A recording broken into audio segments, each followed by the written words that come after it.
So how can you open the rearrange setting of your apps in the Apple Watch? Let's talk about it. So if you're new on this channel, most definitely subscribe so you do not miss tutorials and videos like this one. Well, what you need to do is to at first press the digital crown to get to the view of all of your apps. If your apps are sorted in a list like alphabetically, well, you cannot really rearrange them because that's like the point. So you need to go down to the bottom. So you switch from the list view to the grid view. And now your apps are like in this grid.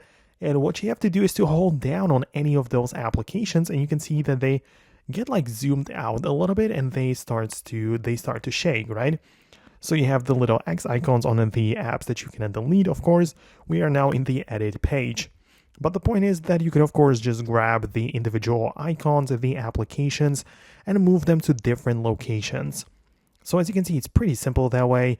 You can just change it up as much as you want directly on the Apple Watch, right? And it just gets saved that way for the later use as well, right? So this is how you can end up with a different position.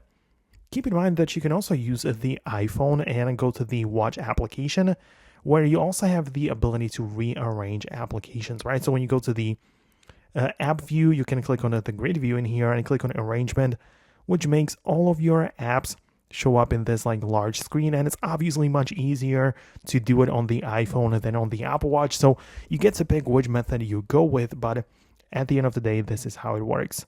So let me know what you think about that below in the comments. Thanks a lot for watching, and I'll see you later in the next tutorials.